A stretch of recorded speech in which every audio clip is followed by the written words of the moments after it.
Hello everybody and welcome back to another video. I'm SocietySucks and today I'm checking out The English Divide Nobody Talks About by J. Mark, aka Mapman. I have no idea what this divide could possibly be, so let's just watch the video and find out.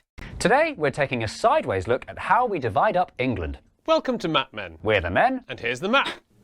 Mapmen, Mapmen, Mapmen. On the 25th of March 1994, the BBC broadcast a very unusual programme. It was an episode of Tomorrow's World Megalab, a science show where viewers could take part in various experiments at home. And it included this. Here's a question for you all. Have a look at this photo. If you think she's smiling, dial this number. And if you think she's not smiling, dial this number. But there was more to this question than first appeared, because at the end of the show, they revealed that the country had been split in two and had been shown two slightly different versions of the programme. Earlier on, viewers in what? the eastern half of the country only saw a one-frame flash of the same woman with a beaming smile. Viewers in the west didn't. The experiment was to see if one subliminal frame could affect eastern viewers' votes. We'll tell you the results later, but for now, we're concerned with something much I want to more know. concerning. I'm going to Why on say earth that the did results were BBC different. split the country vertically. Splitting the UK into east and west is something nobody ever does. Britain, well, England especially, is far more used to a horizontal-ish line, splitting the nation into northerners and southerners. England's north-south. Now this divide I don't know anything about. I always just looked at the United Kingdom as a whole, and the south and north divide for me was Scotland and England, and then just Wales and Northern Ireland off to the side. Divide is a fierce cultural rivalry, reflected in films, TV programmes, books, TV programmes based on books, internet memes, internet quizzes, former West End musicals, and 10-year-old YouTube videos. But despite all the deep-rooted north-south mythology, was this weird programme onto something? Have we all got it wrong, and could there actually be a stronger case for an English east-west divide? And if so, where is the line? Well, that's easy. A simple divide down England's 9 government office regions places these That areas can't in the be west accurate, and though. these areas in the east. Everyone knows which side they're on. No Midlands, no problem. But you can arbitrarily split any shape in two. It doesn't mean that the two sides are actually any different from each other. What's the difference between vertically splitting England and vertically splitting this carrot? Quite a big one, because it turns out there are lots of very persuasive maps providing proof of this particular peculiar perpendicular partition. And where better to start than hundreds of years ago? The year is 585 Jeez, we're going back a long AD. time. Well, it was, but I'm using the year is 585 AD. Well, it was, but I'm using the present tense 585? to add a sense of urgency. And the Germanic Anglo-Saxons are invading from across the North Sea, okay, creating so a stark it's the Vikings. east-west divide, with Anglo-Saxons in the east and the Celts in the west. The relics of this divide will be, or are being seen 1500 years in the future, aka today, in the strong Celtic DNA of people in Cornwall and Wales. Now, 1200 years earlier, or 300 years from now, or what was now when I started, it is 865 AD, and England is once again split down the middle, this time by a new border known as the Danelaw. From Essex in the south to Durham I've in heard the of north, this. the Vikings now dominate the east, while the Anglo-Saxons, at this precise moment in the past, retreat to the west. And in the future, Okay, so it seems the divide starts as far back as when the Vikings invaded and controlled a good portion of the British Isles. You know what I mean, the British. Let's just say the British. this will be reflected in the place names of English towns and cities to this day today. And now it is that today, and a new wave of illegal migrants in small boats. But leaving history to one side, there are other ways to show that the country is vertically divided. That And was one of going these is in based a on geography. different direction. Isn't everything? Geography. Geography. Geography. Geography. Geography. Geography. Geography. From a physical point of view, there's a clear divide down the middle of the country, a vertical spine from the top of England all the way down to Derby. These are the Pennine Mountains. They're lumpy and hard to live on, making them sparsely populated and hard to cross. And that doesn't just go for people, but for clouds too. And to help explain this, let's go over to Tim for the weather. Thanks, Mark. Well, as you can see, England's weather is heavily influenced by westerly winds carrying moist air from the Atlantic Ocean. Now, when this tall are these moist air mountains? reaches high altitude areas like the Pennine Mountains, the air rises and cools, forming rain clouds, getting everybody nice and wet. By the time this air reaches the eastern side of the country, it's in a so-called rain shadow, leaving these areas as some of the driest in the country. Liverpool, for example, gets more than 1,000 millimeters of rainfall every year, whereas Hull gets less than 700. So, if you're heading out on the western side of the country, don't forget Well, I mean, to bring that's your still umbrella. more than half Thanks, of Tim. Liverpool. Yes, I forgot my umbrella once. Oh, nightmare. I got soaking wet. Yes, I've been wet before.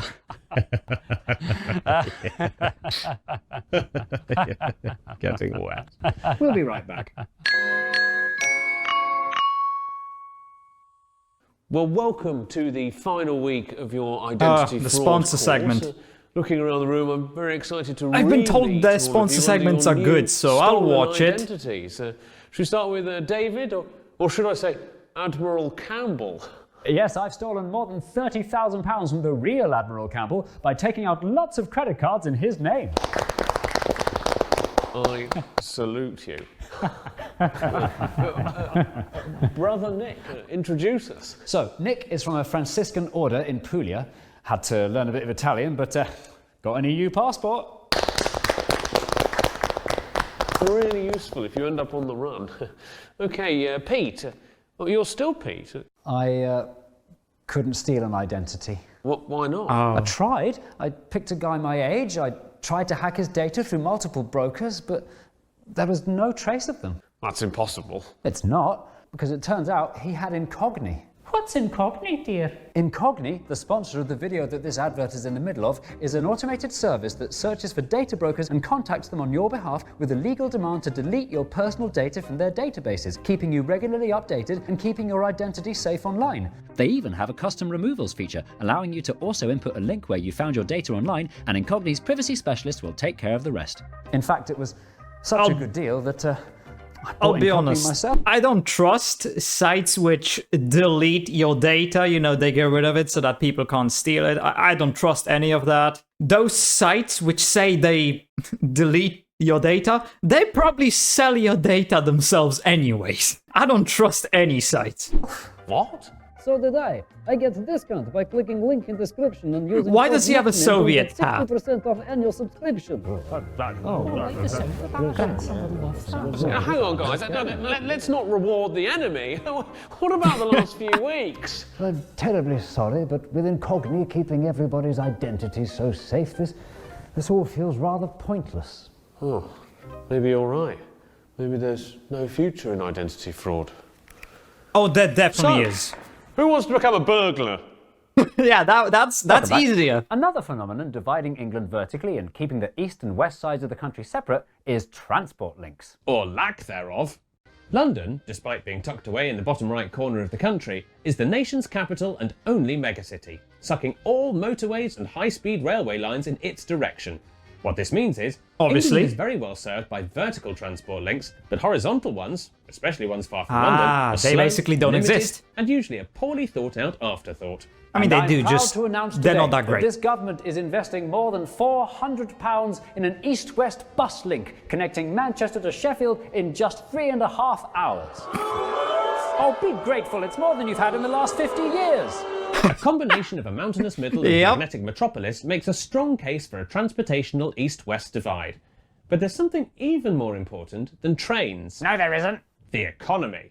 Okay, guys, welcome back to Matty's Money. Today we are talking about the massive inequality between the east and the west of England. It goes right back to the Industrial Revolution, yeah? That was mainly in the west. Manchester, Liverpool, Birmingham.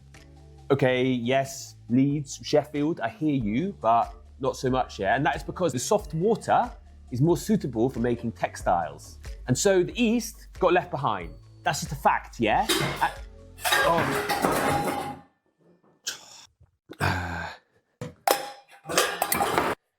Still wet, man.